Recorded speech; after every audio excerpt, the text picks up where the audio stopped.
Globalization. Geographers, anthropologists, and sociologists that studies the phenomenon tells us that global interconnectedness is woven into the fabric of everyday life and is visible to those who observe. There are Starbucks branches in both Melbourne and Manila, New York and New Delhi. All these branches look the same and they have similar menus of espresso-based drinks. This sameness represents the cultural homogenization that many critics have associated with globalization. Yet, despite the common aesthetic of this cafe, the world outside can be quite different. In Manila and New Delhi, there is a good chance that upon leaving the cafe, you will find a child beggar in tattered clothes and worn down slippers. Poverty is also being globalized. There is something more confronting about poverty in the global south. And the north south divide is as visible as the process of globalization that endured it. The divide thus remains as that globalization creates undersides. Effect of global modernity and the worldwide connection of globalization may be seen through. The coexistence of the Starbucks and the Shanty point to the incompleteness of globalization in the global south. If one conceives of globalization as the spreading and consumption of cultural commercial signifiers, Shanty and shanties live is a cold, weak state in which governments are too impoverished, weak, corrupt, and insecure to meet basic requirements of their inhabitants. the Shanty represents the tenacity of the local, which is unable to participate in the cosmopolitan culture represented by the Starbucks. The underdevelopment of the global south, it would seem, prevent it from being globalized, revealing the inherent unevenness of the process. Poverty is backward, it is not modern, it is not cosmopolitan, it is not global. From the perspective of anti globalization critics, the contradictions of globalization cause and reinforce the endemic poverty of the global south. The enforcement of neoliberal consensus deepens inequality in the world's poorest countries. The above diptych reveals that globalization creates both affluence and poverty. It pushes people and groups into a modernity associated with Western culture and capital, while simultaneously leaving behind others. Dominant economic paradigms called the forced liberalization and marketization of developing economies, globalization or neoliberalism. This globalization led by international financial institutions, IFIs, like the World Bank WB, the International Monetary Fund IMF, and the World Trade Organization WTO, started developing economies with debt while making them more vulnerable to global economic shocks. In times of economic crisis, it's common of the WB and the IMF dominated by economists from the global north to demand that developing economies cut government spending and raise interest rates to reduce inflation. It situates the historical emergence of the term Global South and its antecedent forms like the Third World by looking at how inequalities have been produced through political projects like colonization and present-day neoliberal globalization. Examines the several ways in which people have responded to these projects and in the process reshape the terms of global political engagement.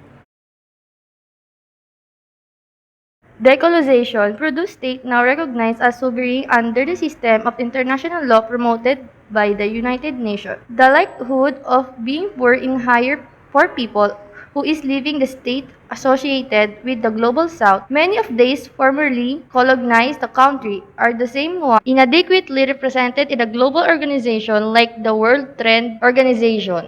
The global environmental crisis is, in fact, a reflection of interstate inequality. Government of the North, though having the ability to regulate polluting companies, do so inadequately. A more robust climate policy can only emerge if northern states acknowledge disproportionate capacity to damage to environment. The term global south is used by critics of neoliberal globalization to rally countries victimized by the violent economic cures of institutions. Like the International Monetary Fund, previously critics of Cold War era power politics deployed the term Third World in their rejection of colonialism from both the USA and the USSR. The Global South is not directional designation or a point due south from fixed north. It's a symbolic designation meant to capture the cohesion that emerged when former colonial entities engaged in the political project of decolonization. Globalization plays into question geographically bound conception to poverty and inequality. Spaces of underdeveloped in developed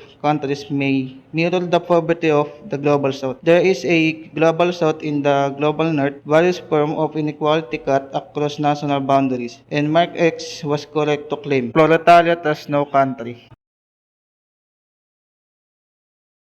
Global South is a metaphor for interstate inequality, fluid and evolving. It is not so important to distinguish the term Global South from the antecedent forms. Our task should be instead to locate the concept in a wider history of world politics. In many respects, the Global South is a product of Western imagination. The conquistadors believed that non-Christian populations needed to be educated by a Christian civilization because they were inferior humans. The philosopher George Wilhelm Friedrich Hegel held that a universal spirit drove global history and elevated humanity to higher states of consciousness in the early 19th century. Hegel and comparable philosophers like Immanuel Kant influenced European foreign and military strategy when conquering On the the second Philippine day, Islands the in 6th Ranger 1898. Battalion under Even the Mucci United left the States 6th Army wished headquarters with to little set information itself about the apart enemy, from but colonial with only powers the in orders to Europe, liberate the used a similar POWs at the line of Cabanatuan camp. Western The nations American didn't soldiers into air formally raid give shelters. up this Major racialistic Nagai, rhetoric the head of the until the Kempeitai, United Nations receives the was memo to established in annihilate all prisoners of 1944, war. when they With this agreed order, that they execute the manner of colonies' brutally independence killing the shouldn't be American denied soldiers by due to a barricading the entries of the air lack raid of shelters, civilization. using oil tanks, The and Global setting them on South has fire. always been A few the American mythical soldiers and managed to vital escape from the counterpoint to barricade. global modernism, which has been described in a variety of ways. The historical development of society's capacity to produce and consume material goods became a key premise of Kennedy administration's foreign policy. With its distinctive style of life, it had a responsibility to actively encourage other nations' modernization for them to catch up to Western powers. Fundamental cause of conflict is the post-Cold War world in the clash of civilizations, which revives numerous colonial preconceptions about backward civilizations. Francis Fukuyama's controversial idea that the success of Western capitalism and liberalism marks of the end of history elevates the West of the pinnacle of political structure to which others must aspire. Globalism is a determinist ideology about global progress. In this ideology, global economic integration is not only inventable given the rise of modern technologies, but it is normative international goal. The ideology about global growth that emerges in works like Friedman's also serves as the dominant political belief system of our day, against which of all of its competitors must define themselves. How did the people in the Global South responded to colonialism and other linear vision of modernity in the present day? The notion of solidarity among colonized states was present from the beginning of anti-colonialism. Such solidarities would serve as the foundation in contemporary conception of Global South. Benedict Anderson has shown that resistance against Spanish colonialism in Latin America and the Philippines benefited from the increased interactions of political descendants amidst an early phase of globalization in the late 19th century. Socialist International. The Union of Socialist Parties and is now called the Social Democrats that ushered in the rise of left-wing influence in European politics during the early 20th century. After the Bolshevik Revolution and the resurgence of international worker militancy that occurred in its wake, Lenin founded the Communist International Comintern in 1919 as an alternative locus of social internationalism. Lenin argued that capitalism's strength is premised in the creation of the markets via imperialism. The subjugations of colonies are such an essential stage in the growth of capitalism, which constantly expands and creates surplus value. Lenin was both a thinker and a political leader, mainstreamed ideas that many activists and scholars would use to discuss the Third World and their development in the 20th century. Lenin International became more inclusive of colonial people than its predecessor in 1920. with hope for Bolshevik-type revolution in Western Europe, warning the USSR began to focus more intensely on gaining alliance in Central and East Asia. In that year, the Comintern organized the Congress of the People of the East in the Caucasian town of Baku.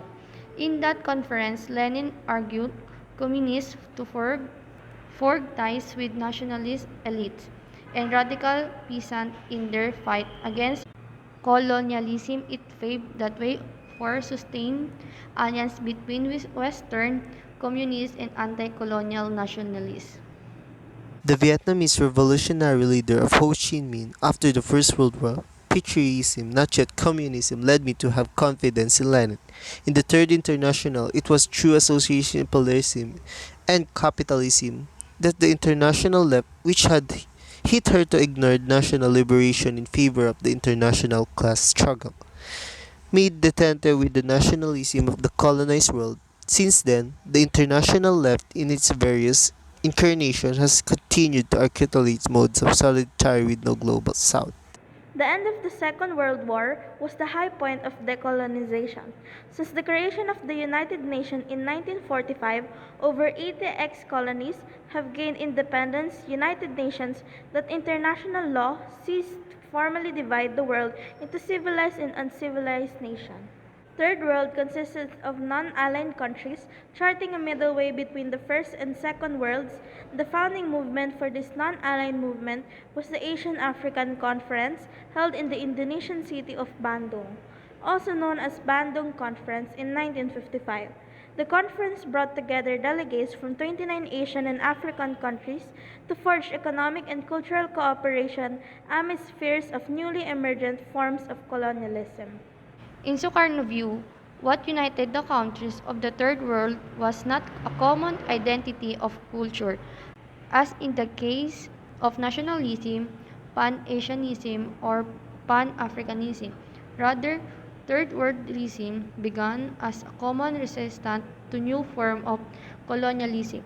Delegates from Pakistan, Thailand, Lebanon, Ceylon, and the Philippines, object to the repressive policies of the USSR against Eastern Europe states and China against Indochina and Taiwan. Non-alignment became a generalized condemnation of the aggression of powerful states directed at weaker ones.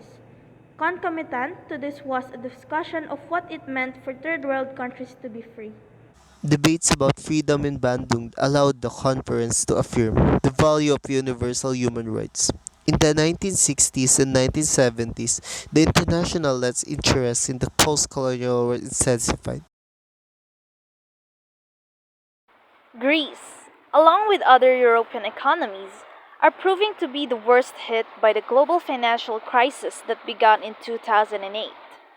Along with the IMF, the conservative government of German Chancellor Angela Merkel is financing the major rescue packages for EU economies.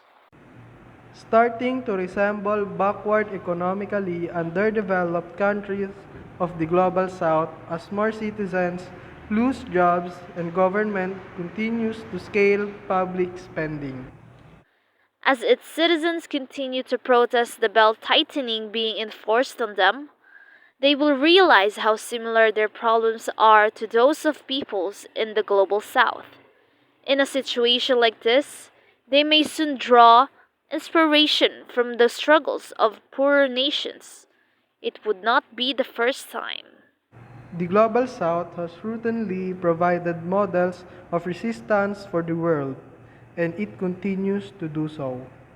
Gandhi's nonviolence, initially directed at colonial authority in India, is now part of global protest culture, and critics of international financial institutions have benefited from the experience and writings of intellectuals and activists from the global south.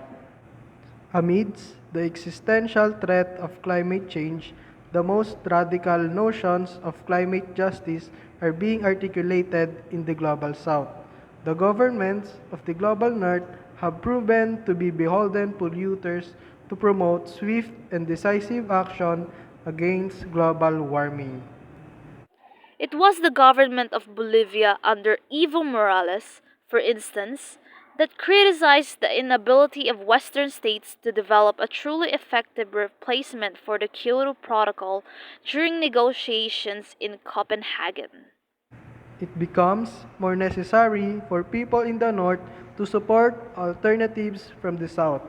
The effects of global warming have been most pronounced in the South.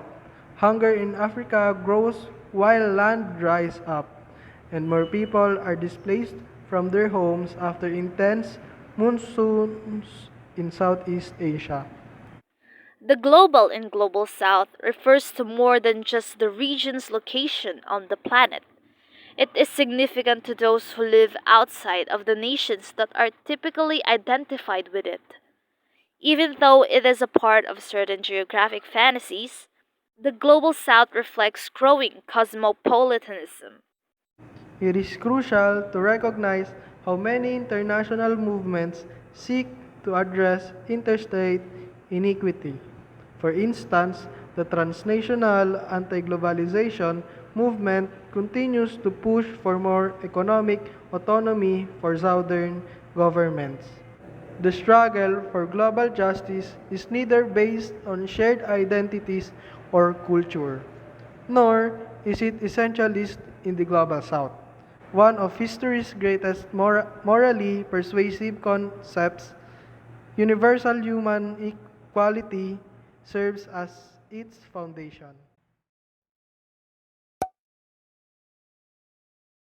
Huh?